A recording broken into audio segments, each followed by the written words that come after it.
오늘부터 동영 모의고사를 실시를 했는데요.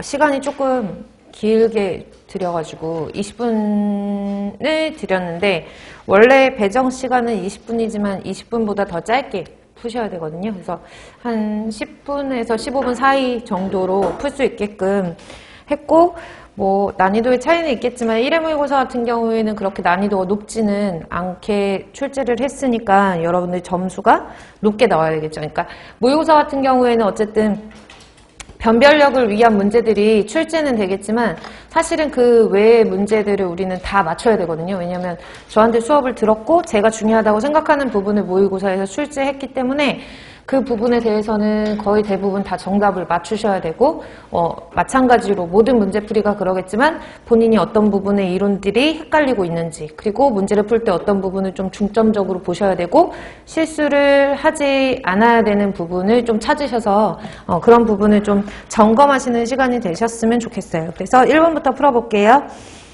1번 보시면은 하천의 자정작용에 대한 설명 중 가장 옳지 않은 것은 이라고 나왔거든요. 그래서 하천의 자정작용은 자주 출제되는 문제 형태잖아요. 그래서 1번부터 보시면 겨울보다 여름이 자정작용이 활발하다라고 되어 있고, 선지를 먼저 읽어볼게요. 2번에 보시면 코르크바르츠의 말씀의 분류에 따른 알파 중부성 수역 같은 경우에는 노란색으로 소질도를 표현을 하고, 3번은 자정용량을 초과하는 오염물질이 유입되면 혐기성 상태가 되어서 수중생물의 서식이 곤란해지고, 4번은 수역이 혐기성화되면 철, 망간은 삼가로 존재하거나 황화물 침전을 형성한다 라고 되어 있어요. 이제 선지들을 보시면은 답이 바로 나오셔야 되고요.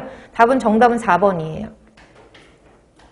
그래서 1번부터 차근차근 보시면 일단 자정작용에서 여러분들이 헷갈리시기 좋은 선지가 1번이거든요. 그래서 겨울보다 여름이 자정작용이 활발하다라고 했었는데, 자정작용하면 헷갈리지 마셔야 되는 게 자정개수라는 개념 기억하셔야 되고, 제가 지금 다 설명드릴 수는 없으니까 자정개수는 K1분의 K2거든요. 이 자정개수 값이 크면 보통은 자정효과가 크다라고 얘기를 해요.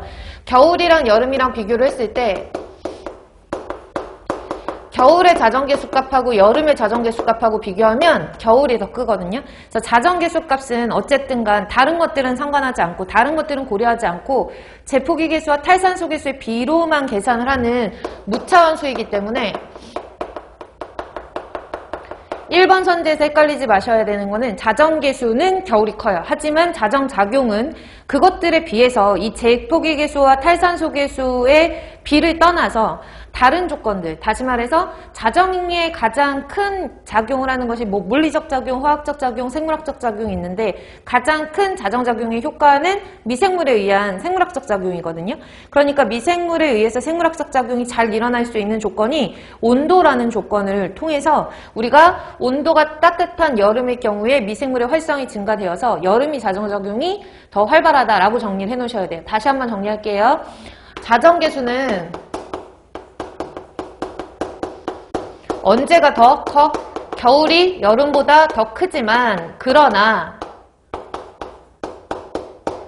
자정작용은 미생물에 의한 것이기 때문에 미생물의 활성이 큰 여름에 더 활발하다, 이렇게 정리를 해 놓으셔야 돼요.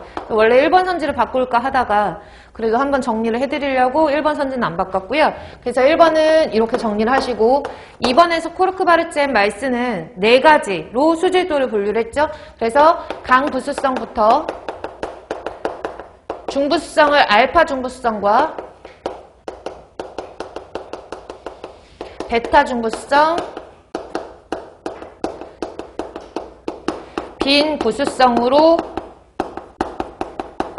구분을 했고, 뭐 자주 나오는 언급은 아니지만 수질도 색깔은 알고 계시라고 그랬거든요. 그래서 강부수성 같은 경우에는 수질도를 빨간색, 빨주, 노초, 파, 남보 색깔로 기억하시라고 그랬죠.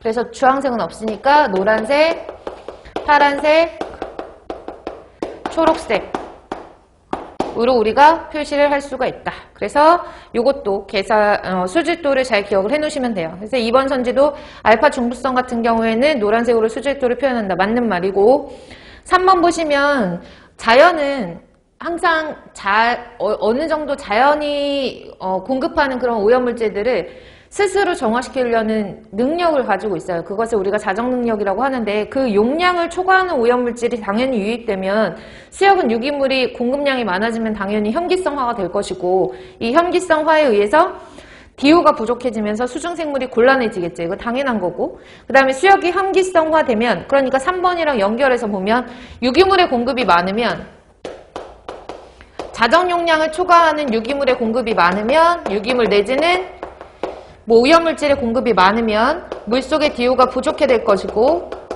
DO가 부족해짐에 따라 현기성화가 될 것이고 현기성화가 되면은 산소가 부족하니까 수중생물의 서식이 곤란해지면서 수중에 있는 물질이 환원이 되겠죠. 그렇죠? 산소가 부족하니까 환원 상태로 존재를 하겠죠. 그러니까 철이나 망간 같은 경우에는 3가짜리가 몇 가로? 2가짜리로 환원이 이렇게 되는 상태죠.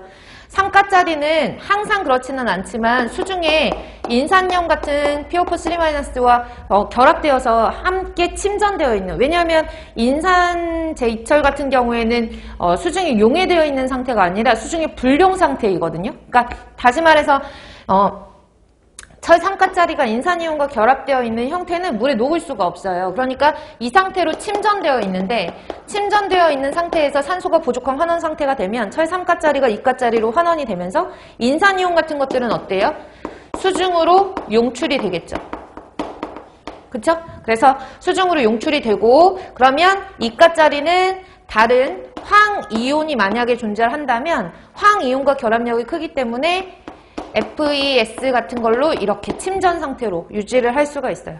되셨나요? 그러니까 수역이 현기성화되면 황화물 침전을 형성한다는 옳은 지문이에요. 근데 중간에 있는 철, 망간이 3가로 존재한다라는 말이 틀렸죠? 그래서 2가로 존재한다라는 거. 그리고 2가로 환원이 되면서 철 3가짜리가 2가로 환원이 되면서 인산이온 같은 것들은 용출될 수 있다. 이런 것들도 연결지어서 봐두시면 돼요. 그래서 1번의 정답은 4번이고 어렵지 않은 문제였기 때문에 바로바로 푸셔야 돼요.